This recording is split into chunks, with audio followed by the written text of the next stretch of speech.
Today I am coming with a new topic.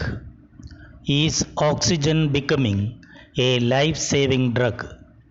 I am Koch Baby Manuran and you are watching SKBM videos.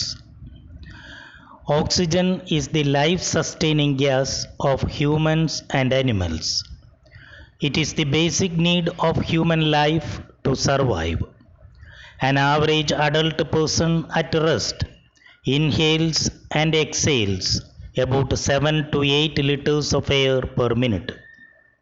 Inhaled air contains 21% oxygen and exhaled air contains about 16% oxygen. The difference is absorbed by our lungs. The world is now gripped by coronavirus and medical grade oxygen has emerged as a life-saving drug. Medical oxygen is highly pure oxygen of purity more than 99% meant for the use of patients suffering from oxygen starvation. Medical oxygen is designated as a drug and a person requires a doctor's prescription to order medical oxygen. Now we will see why COVID-19 patients feel shortness of breath. When we breathe in, alveoli or millions of small sacs inside our lungs get inflated. Each of these tiny balloons is surrounded by a mesh of blood-filled capillaries. This blood absorbs oxygen from the inflated alveoli and leaves behind carbon dioxide.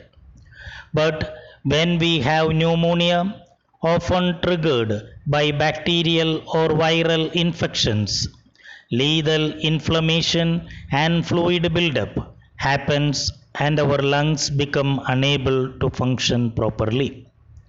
Then mechanical devices like a nasal cannula, nasal catheter, face mask, high flow nasal cannula, CPAP or continuous positive airway pressure therapy, etc. only can help us in the process of getting enough oxygen to our body depending upon the severity of the infection.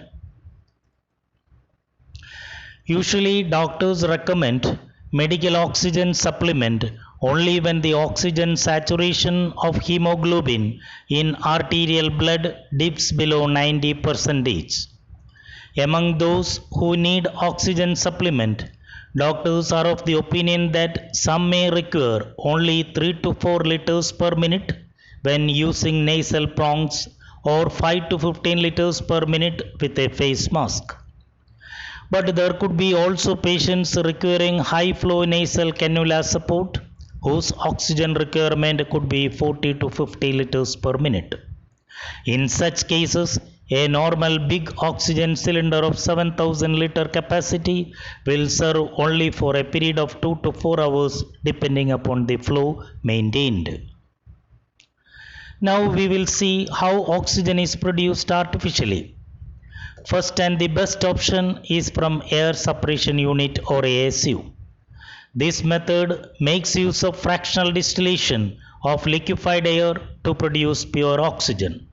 As we know, air is a gaseous mixture composed of 78% nitrogen, 21% oxygen and the rest 1% a mix of other gases. Air chilled to a temperature of minus 200 degrees centigrade becomes liquid and from it nitrogen of boiling point minus 196 degrees centigrade and oxygen of boiling point minus 185 degrees centigrade are separated, making use of their different boiling points. Capacity of this unit can vary from 200 tons to 20,000 tons per day.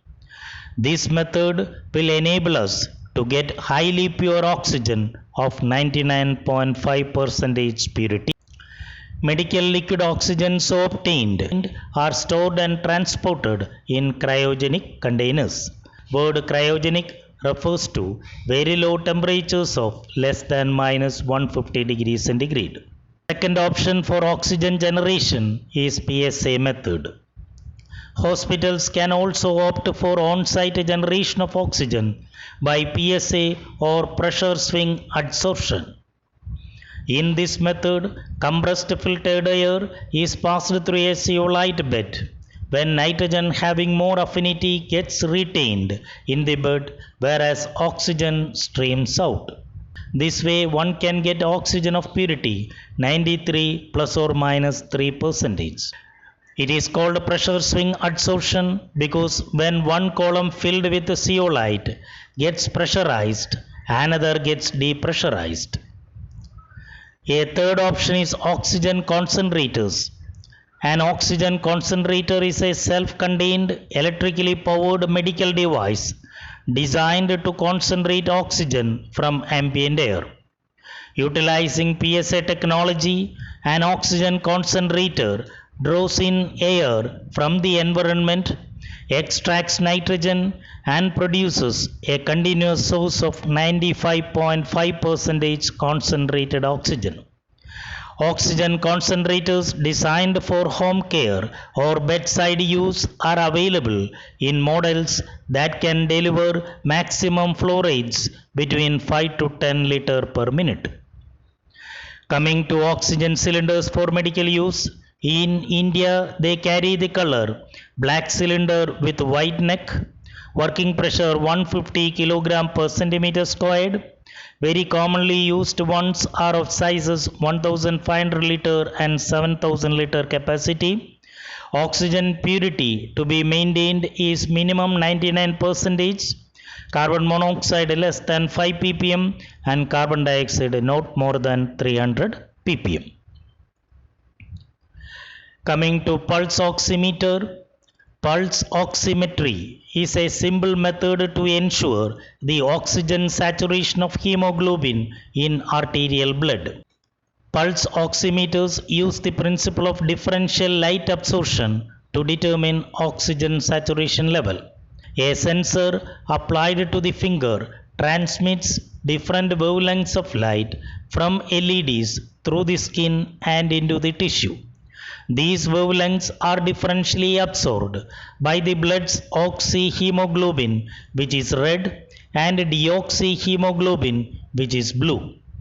A photodetector in the sensor kept opposite to the LED converts the transmitted light into electrical signals to derive the oxygen saturation reading.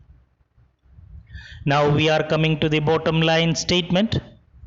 No doubt, medical grade oxygen has now emerged as a life-saving drug. Doctors usually recommend medical oxygen supplement only when the oxygen saturation of hemoglobin in arterial blood dips below 90%. Oxygen is produced artificially from air separation unit, pressure swing adsorption technique, and also by oxygen concentrators. Medical grade oxygen cylinders purity requirement is minimum 99%, carbon monoxide less than 5 ppm and carbon dioxide not more than 300 ppm. With this I am leaving you. Do you find this video informative? If your answer is yes, please like, share and subscribe. Your support is really meaningful to me. Thanks a lot and see you next time with a new topic. A big thank you.